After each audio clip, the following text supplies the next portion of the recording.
My name's Chris Brown, and for my speech today I've chose the topic of instant messaging in the workplace and how it can relate to organizational communication. Now, as a student in a business in college here at Marshall, going into the MIS program, Management Information Systems, I'm going to be dealing with computers on a daily basis. I was pretty interested to see how instant messaging can be used in an office and what the negatives as well as the positives can be. I chose an article from an issue of Behavior and Information Technology. It's from October of 2007. It states that in 2004, nearly half of the adults in the United States were using instant message in some capacity, and instant messaging is actually used in 84% of workplaces in the U.S.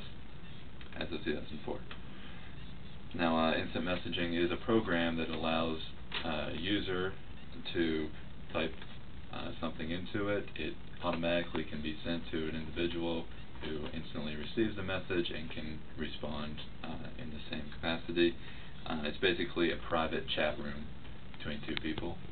And some of the pluses of instant messaging is the ability to see when a coworker is online. When you need to contact them, as opposed to just calling and hoping that they're there, you can actually check online and see if the employee is already in their office or if they're out. That way it cuts back on a lot of wasted time calling people and leaving voicemails.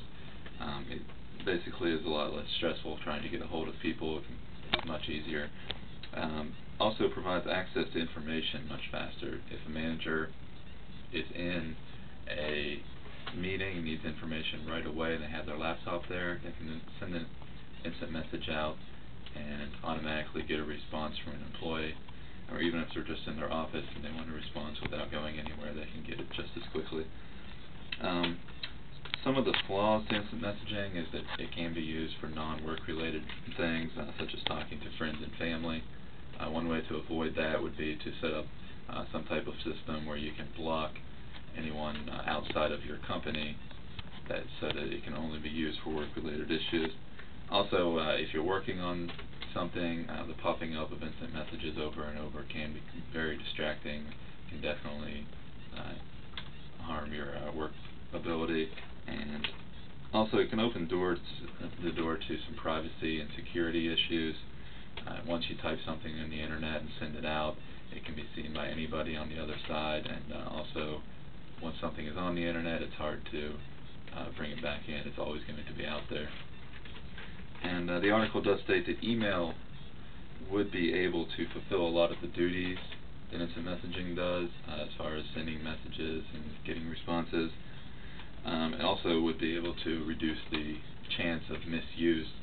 People aren't as likely to be chatting with their friends if they're doing it by email. However, the ability to know if the person is instantly getting your message and can instantly respond, most people think that that makes up for the other restraints, and it is a lot more convenient because of that. Now, the article did a study with a Fortune 500 company asking what form of communication they used the most in the office, which one they preferred. Email and phone were by far the top of the list. However, the company had not really been introduced to instant messaging very much. So after it was introduced to the office, the use of email and phone did drop dramatically, and the use of instant messaging rose just as dramatically. So it did kind of show that when given access to instant messaging, the people did prefer to use that as a method of communication in the office. Overall, the article does a great job of stating some of the positives of instant messaging in the workplace. It even mentions how some companies intend to expand some features on instant messaging, such as adding into the program the option of seeing exactly who someone is speaking to or exactly what they are doing at the time. However, they don't focus much on the negatives of instant messaging. It is a technology magazine, so they tend to focus more on the positives.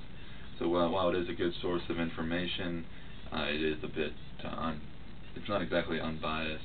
So it's should be taken with a grain of salt, and while instant messaging may be the future of organizational communication, it definitely does have a long way to go before it surpasses email or phone.